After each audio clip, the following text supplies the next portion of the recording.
Wherever two rivers come together is going to be an interesting place to human beings, and that will be true for people from many different societies and cultures. The confluence of Cherry Creek and the Platte River was a place where the Native American tribes would appear from time to time. It provided shade and water.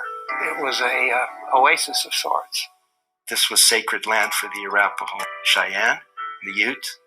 There was interaction with our Plains Indians and fur traders back in the 1810s. So it wasn't as if the white people came in just automatically with the gold rush. There was trade established around the confluence. Interestingly enough, when the first white settlers arrived to this area, the local Native Americans told them not to settle by Cherry Creek because it floods all the time.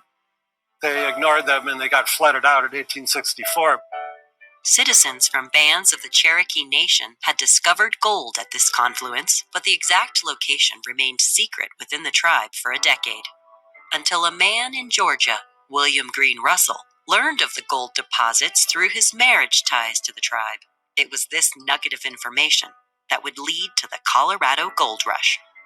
The Auraria campus, its present-day location on the northwest end of Auraria, closer to the Platte River and the confluence of Cherry Creek, is where the original Auraria town site was. And it was founded by the Russell Party from Georgia.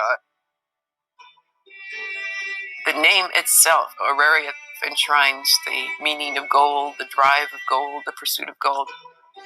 It was formed to develop the property. Acreage was given to each of the members of the company, and they started building little houses and putting up small stores, cabins. Almost immediately that year, there popped up about 150 buildings on the town site itself. Our first major city industries or institutions started in Auraria. You had your banks, your trading posts, commerce, mercantile companies, bars, saloons, gun making, cast iron making, etc. Everything that would allow for a booming town and a very pioneering town. Of course, when people came in through, you had those that wanted to bring in culture, such as schools, religious institutions, libraries. You had our factories. We had the smokestacks, you had steeples, a lot of the religious institutions, and those were our landmarks. We had a very distinct community architecturally and geographically that defined what we see as Auraria. In 1858, the Russell Party from Auraria settled on the south side of Cherry Creek, and later that year, the Lawrence Party from Kansas showed up on the north side of Cherry Creek and established a town site that would become known as Denver. Denver and Auraria came into existence in a state that's not exactly collaboration and congenial teamhood.